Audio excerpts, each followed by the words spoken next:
hablar del síndrome del niño maltratado en ámbito físico y también vamos a ver el síndrome del niño sacudido. Bueno, la definición de esto es del síndrome del niño maltratado. Es el acto u omisión intencionada o no de un adulto, sociedad o país que afecten a un niño en salud, crecimiento físico o desarrollo psicomotor.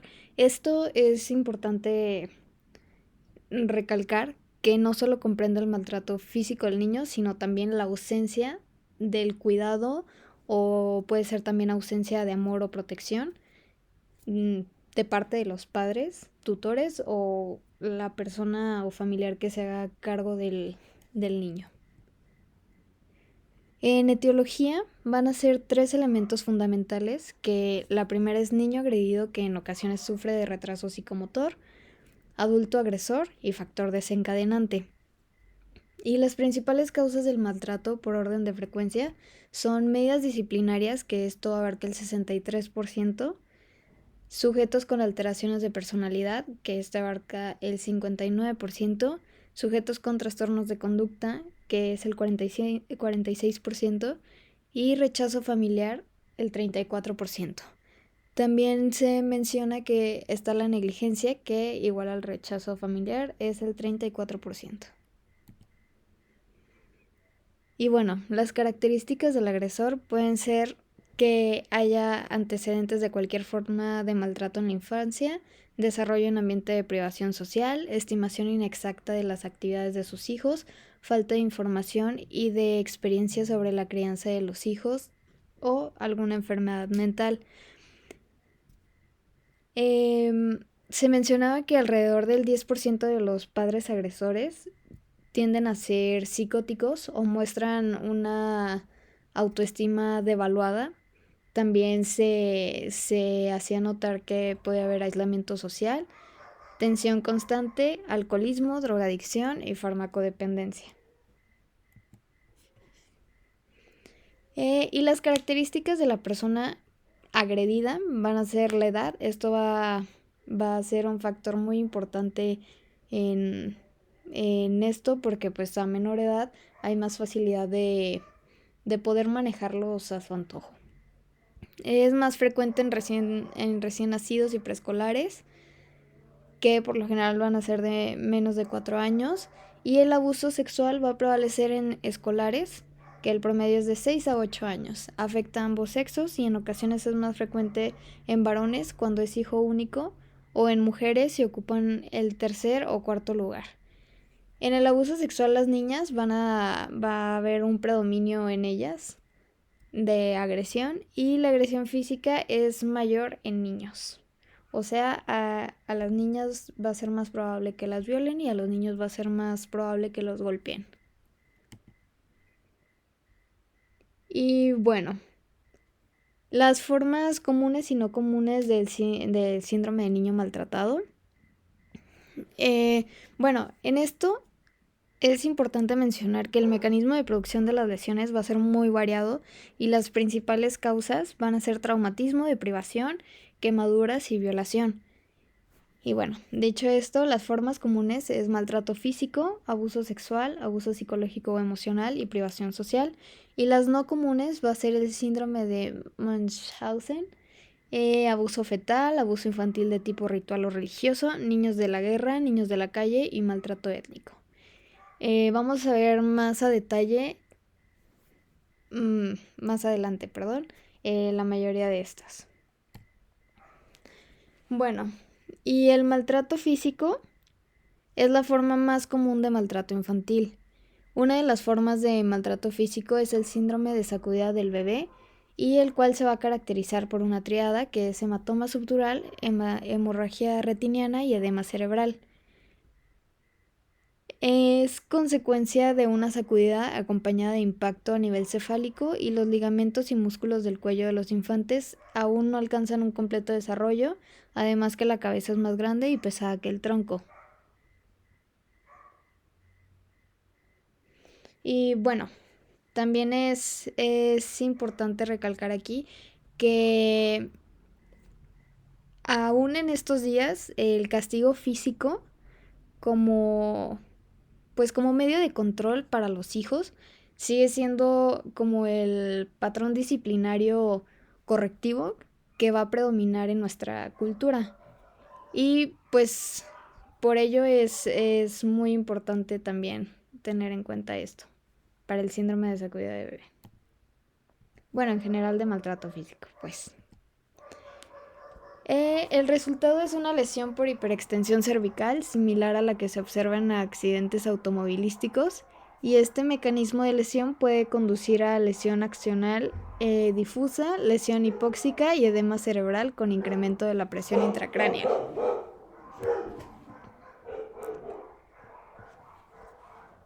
Bueno, y ahora vamos a ver las manifestaciones clínicas del síndrome de sacudida del bebé. Este va a ser irritabilidad, alteraciones en los patrones de alimentación, letargia y vómito, convulsiones, aumento de la presión intracraneal y alteraciones en el patrón respiratorio y dilatación pupilar. El diagnóstico diferencial de esto va a ser hidrocefalia, muerte súbita infantil, convulsiones, meningitis y trastornos metabólicos. Bueno, ahora vamos con los tipos de lesiones que hay. Van a ser variadas y afectan a diferentes sistemas.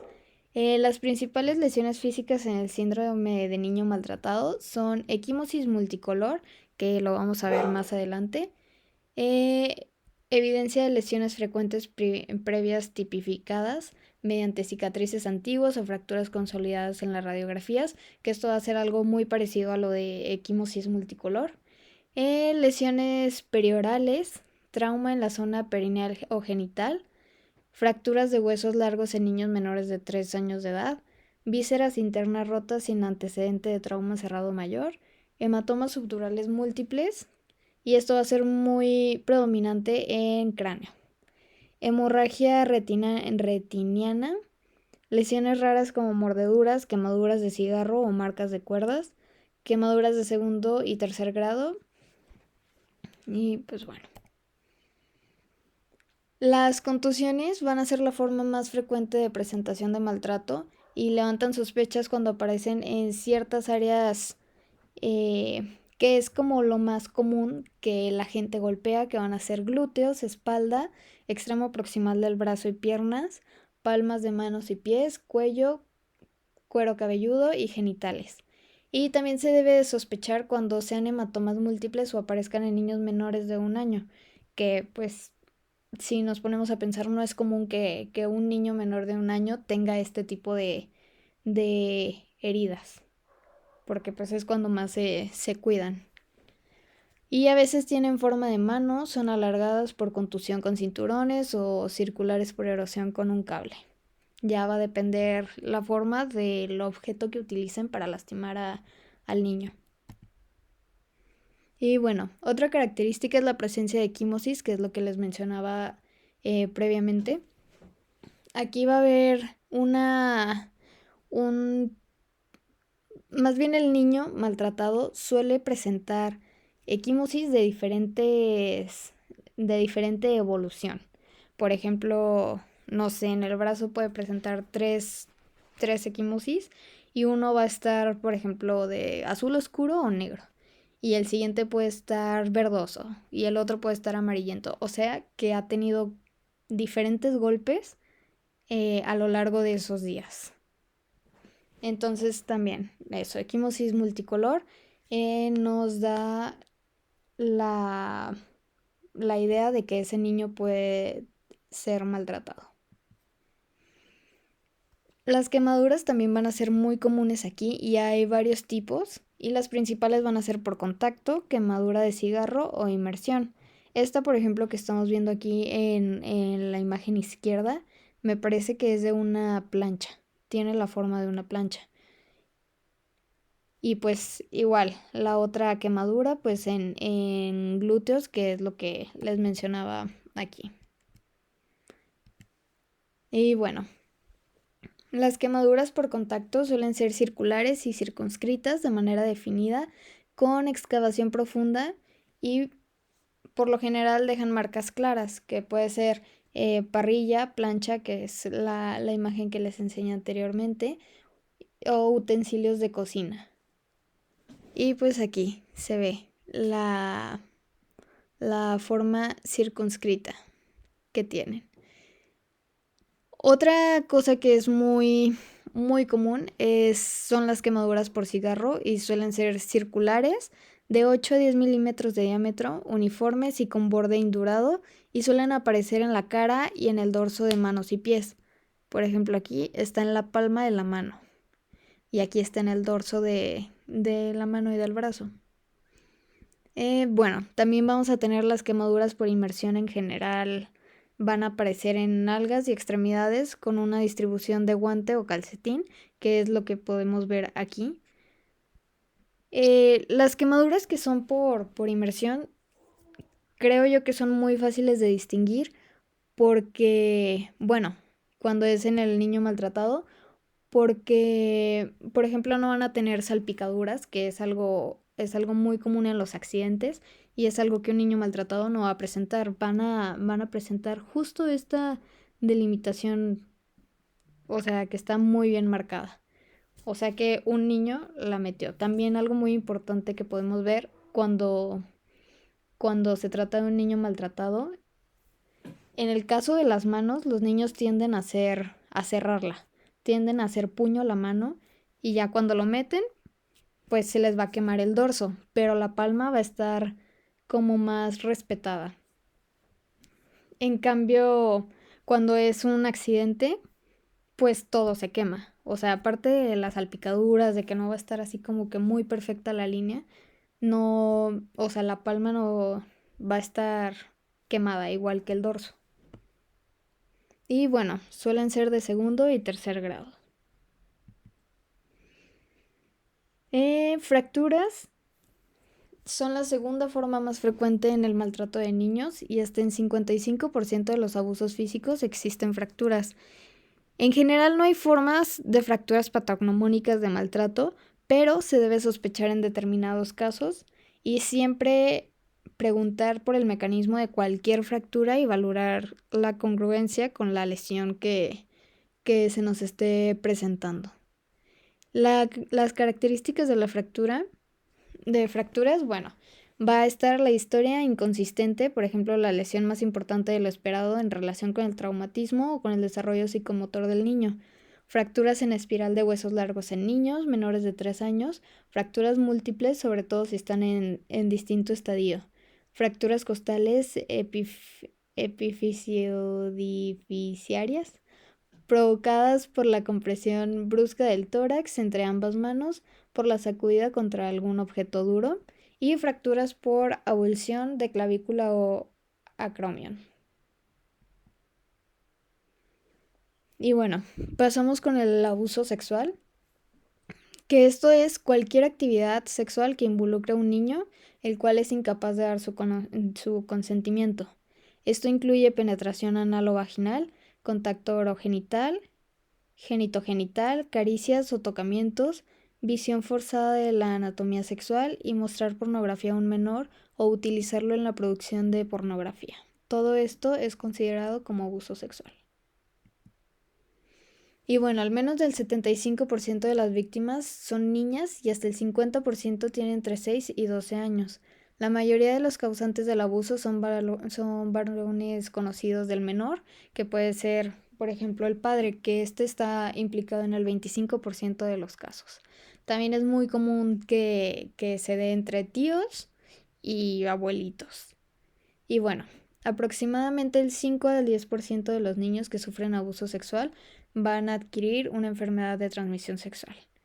Y las víctimas de un abuso sexual pueden presentarse con una gran variedad de sintomatología clínica.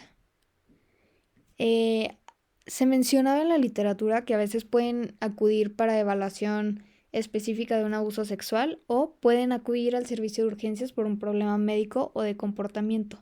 Y esto es muy común, tienden a tener unos cambios de humor repentinos o por ejemplo si el niño es dejado al cuidado del abuelo o del papá, por ejemplo, que la mamá se vaya a trabajar y el papá o alguna persona externa lo cuide, tienden a ser como ese apego extremo a la mamá de que hacen, pues lloran y se enferman a cada rato y así con tal de que la mamá no los deje.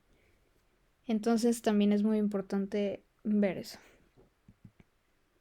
Bueno, y los indicadores de abuso sexual van a ser lesiones en el área genital o anal de aparición súbita o tardía, enfermedades de transmisión sexual que puede ser como gonorrea, sífilis, condilomas e infecciones por VIH.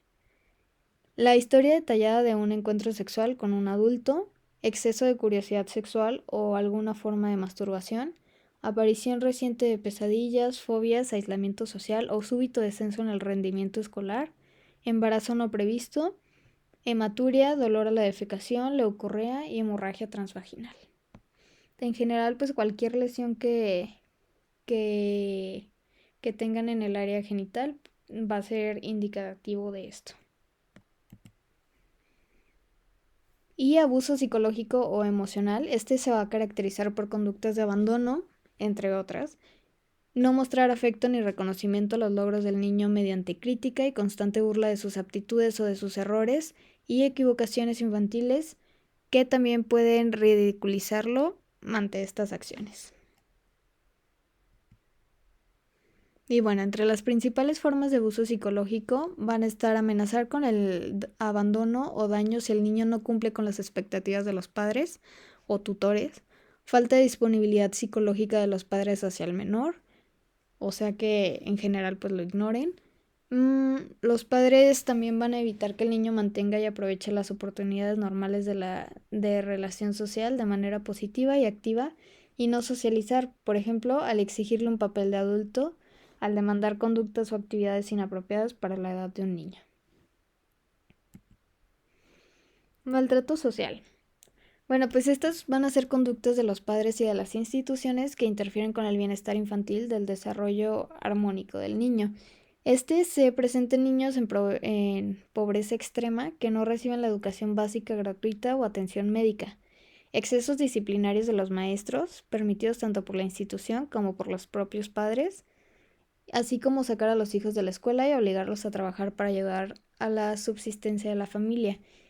En el caso de excesos disciplinarios de los maestros, mm, hubo un tiempo en el que era correcto que los maestros disciplinaran a los niños mediante golpes, tal cual maltrato físico, o también, no sé, por ejemplo, que les ponían de que orejas de burro y los mandaban al rincón, pero que todo el mundo los estuviera viendo. Todo esto es maltrato social.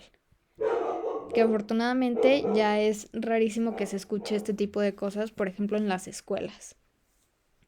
Pero sigue siendo muy común el sacar a los hijos de la escuela y que se pongan a trabajar, que es lo que se alcanza a ver aquí en esta imagen. Y bueno, el síndrome de Munchausen por poderes es un síndrome caracterizado por un progenitor, generalmente la madre, que induce enfermedades en su hijo o hija intencionada y deliberadamente, o proporciona a los médicos información falsa acerca de la salud de su hijo, inventando enfermedades o síntomas que su hijo no padece.